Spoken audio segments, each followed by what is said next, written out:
Bulletin का आगाज करेंगे और आपको बताएं कि कौमी असम्बली के कल होने वाले इजलास का वक्त तब्दील कर दिया गया है। ईवान ज़ीरीन का इजलास कल शाम 5 की बजाय 4 बजे होगा, जिसमें इंसदाद दहशतगर्दी तरमीमी बिल मंजूर होने का इम्कान है। कौमी असम्बली का इजलास कल शाम 5 बजे की बजाय 4 बजे होगा। अरकान को इजलास के वक्त में तब्दीली से आगाह कर दिया गया है। स्पीकर कौमी असम्बली सरदार अयाज सादिक ने कौमी असम्बली के कवायद व ज़वाबित और हासिल इख्तियार के तहत इजलास के वक्त में तब्दीली की। हुकूमत कल कौमी असम्बली और सेनेट में अहम कानून साजी करना चाहती है। हुकूमत अरकान को ऐवान में हाजिरी यकीनी बनाने की हिदायत कर दी गई। ज़राए के मुताबिक इंसदाद दहशतगर्दी तरमीमी बिल कल मंजूर होने का इम्कान है। पाकिस्तानी वजारत खारजा ने लंदन में साबिक चीफ जस्टिस काजी फाइज ईसा और उनकी अहलिया को हिरासत करने के मामले पर लंदन हाई कमीशन को कानूनी कार्रवाई की हिदायत कर दी है। विफाकी वज़ीर खारजा इसाक डार ने वजारत खारजा को तमाम मुलव्विस अफराद के खिलाफ सख्त कार्रवाई की हिदायत की है। ज़राए वजारत खारजा के मुताबिक मुल्ज़िमान को करार वाकई सज़ा दिलवाने के लिए कानूनी रास्ता इख्तियार किया जाएगा। गुज़िश्ता दिनों साबिक चीफ जस्टिस ऑफ पाकिस्तान काजी फाइज ईसा को मिडिल टेम्पल का बेंचर बनाने की तकरीब के मौके पर PTI कारकुनों की जानिब से एहतजाज किया गया। मलिका बुखारी, जुल्फी बुखारी, अजहर मिशवानी और दीगर ने मुजाहिरीन से खिताब किया था। तकरीब से बाहर निकलते हुए PTI कारकुनों ने उनकी गाड़ी पर हमला किया और मुक्के बरसाए। दूसरी जानिब वज़ीर दाखिला मोहसिन नकवी ने हमला आवरों के पासपोर्ट मनसूखी का ऐलान किया है। विफाकी वजीर सनअत व पैदावार राना तनवीर ने कहा है कि बानी PTI का किरदार सबके सामने है। PTI ने हमेशा इंतशार और गालम गलोच की सियासत को फ़रोग़ दिया। उन्होंने कहा कि मैं समझता हूं कि PTI कोई सियासी जमात नहीं, PTI एक फसादी टोला है। दूसरी जानिब उन्होंने मईशत के हवाले से भी गुफ्तगू की और कहा कि हुकूमत के इक़दामात से बरामदात में इजाफा हो रहा है।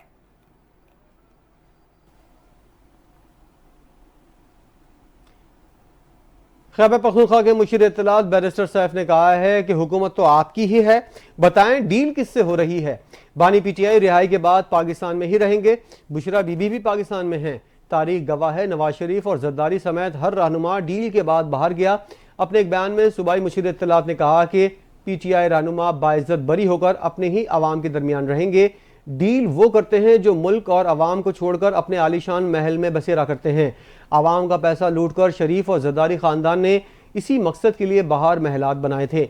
उनका कहना था कि बानी PTI के ना बाहर आलीशान महल हैं और ना ही अवाम का पैसा लूटा है। डील का इल्ज़ाम लगाने वाले अपनी जाली हुकूमत पर जाली होने की मोहर तस्दीक सब कर रहे हैं। ख्वाजा आसिफ ने वज़ीर आला KP अली अमीन गंडापुर के गुज़िश्ता रोज़ के बयान पर सख्त तनकीद की है।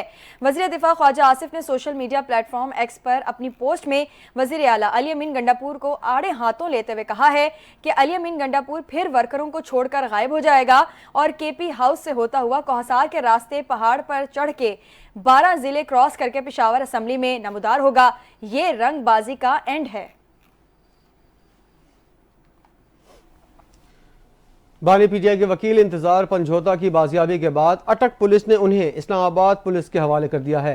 इस्लामाबाद के थाना कोहसार में इंतजार पंजोता के मुबैना अगवा और लापता होने का मुकदमा दर्ज है। SP सिटी इस्लामाबाद पुलिस नफरी के साथ अटक पहुंचे और इंतजार पंजोता को हिफाजती तहवील में लेकर इस्लामाबाद ले आए। इंतजार पंजोता को अटक के थाना सदर हसन अब्दाल पुलिस ने अगवाकारों से बाजियाब कराया था। अगवाकार क्रॉस फायरिंग करते हुए गाड़ी छोड़कर फरार हो गए थे।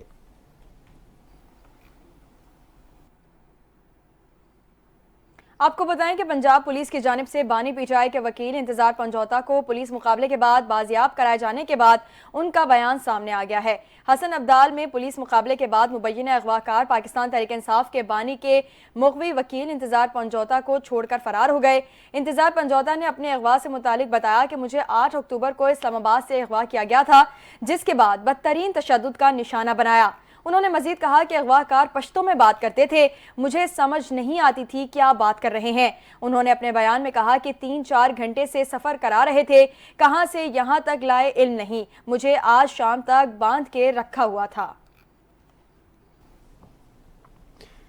वज़ीर आला सिंध मुराद अली शाह मलीर एक्सप्रेस वे का अचानक दौरा करने पहुंच गए। वज़ीर आला सिंध के हमरा मेयर कराची मुर्तज़ा वहाब भी थे। वज़ीर आला सिंध ने मलीर एक्सप्रेस वे के दौरे का आगाज़ कोरंगी कॉज वे से किया और उनके पहुंचने पर DP Malir expressway Niaz Soomro ने उनका इस्तकबाल किया। उस मौके पर नियाज सोमरों ने वज़ीर आला सिंध को मलीर एक्सप्रेसवे की तामीराती काम के हवाले से ब्रीफिंग दी।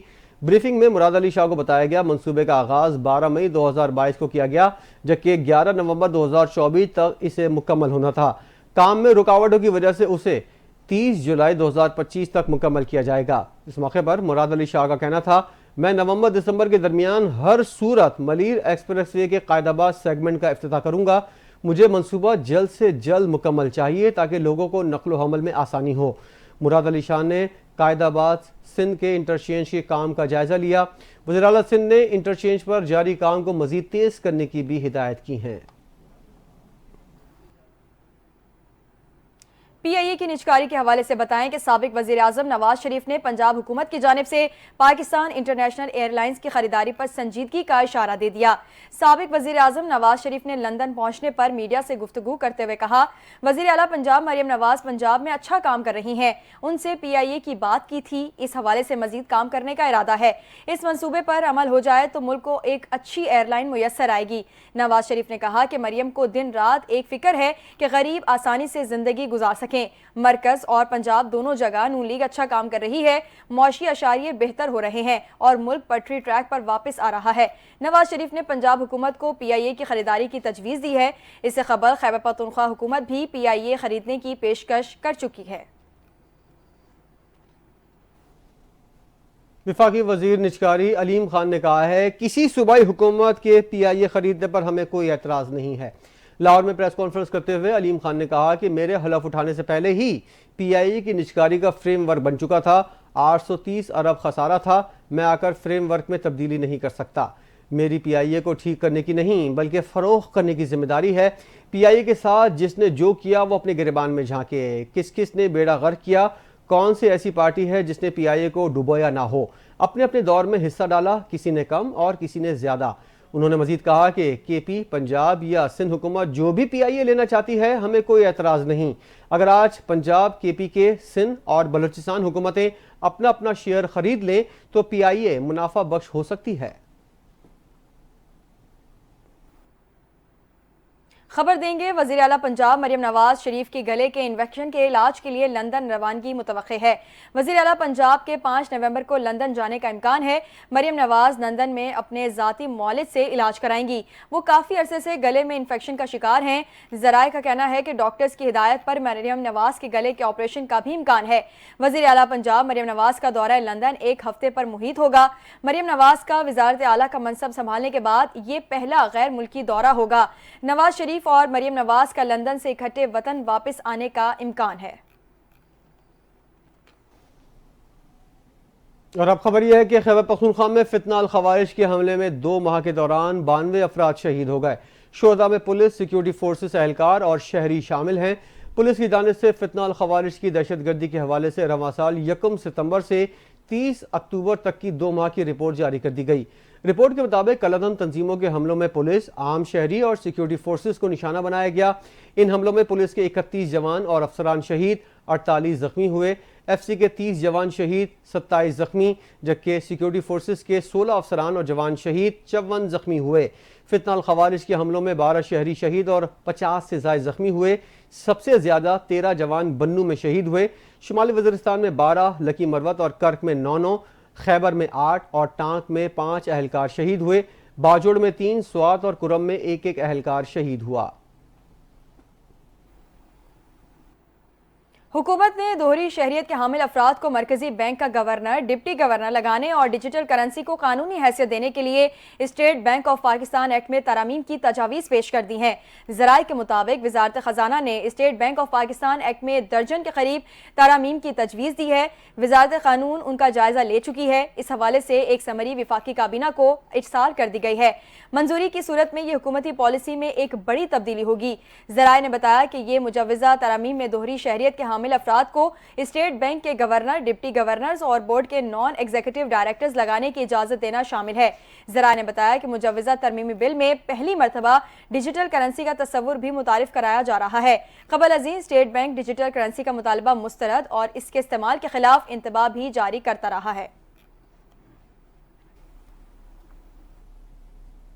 बागों का शहर लाहौर आलूदा तरीन शहरों में आज फिर पहले नंबर पर है।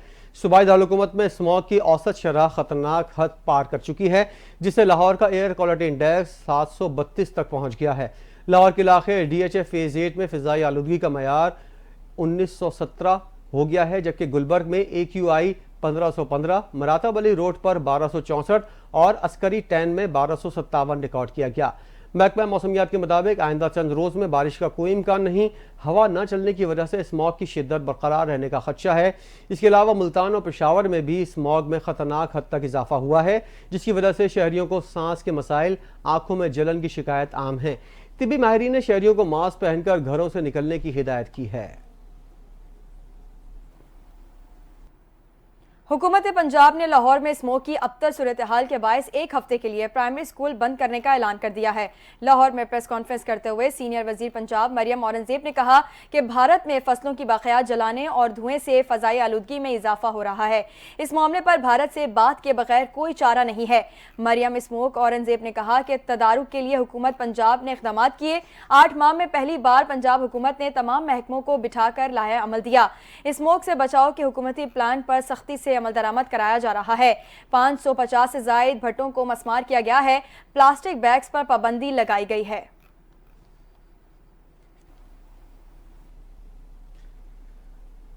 वफाकी दारकूमत की इंतजामिया ने फ़िज़ाई आलूदगी रोकने के लिए दफ़ा 144 नाफिज कर दी है। एडिशनल डिस्ट्रिक्ट मजिस्ट्रेट इस्लामाबाद की जानिब से जारी अहकाम के मुताबिक ज़िला इंतजामिया ने दफ़ा 144 का निफाज कर दिया है। नोटिफिकेशन में कहा गया है कि ज़िला भर में गाड़ियों, फैक्ट्रियों, भट्टों से जहरीली गैसों के अखराज, कूड़ा और फसलें जलाने पर पाबंदी आयद कर दी गई है।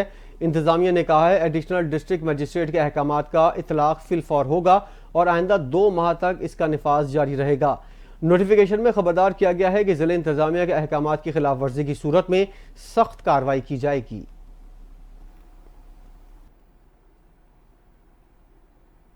खबरों का सिलसिला आगे बढ़ाते हैं और आपको बताएं कि फ़लस्तीनी वज़ारत सेहत की जानिब से जारी ताज़ा रिपोर्ट में बताया गया है कि ग़ासिब सियोनी फ़ौज ने गज़ा के मुख्तलिफ इलाकों पर वहशियाना बमबारी का सिलसिला आज भी जारी रखा, जिसके नतीजे में मज़ीद 84 फ़लस्तीनी शहीद और 192 ज़ख्मी हो गए हैं। इसराइली फ़ौज ने आलमी दबाव के बावजूद शिमाली गज़ा में 4 हफ्तों से जारी सख्त तरीन मुहासरे को ख़त्म करने से इनकार कर दिया है। शिमाली गज़ा में खुराक और अद्वियात समेत किसी किस्म के इमदाद की फराहमी मुअत्तल है। रिपोर्ट में बताया गया है कि 7 अक्टूबर 2023 से अब तक शहीद फलस्तीनियों की तादाद 43,314 और 1,20,019 फलस्तीनी जख्मी हैं।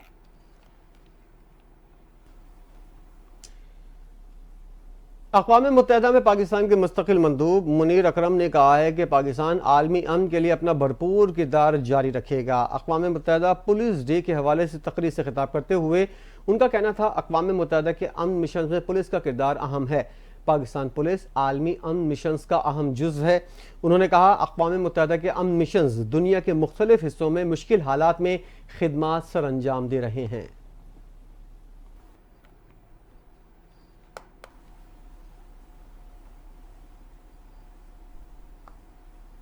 खबरें और भी हैं, मगर यहाँ वक्त हुआ एक ब्रेक का। देखते रहिए।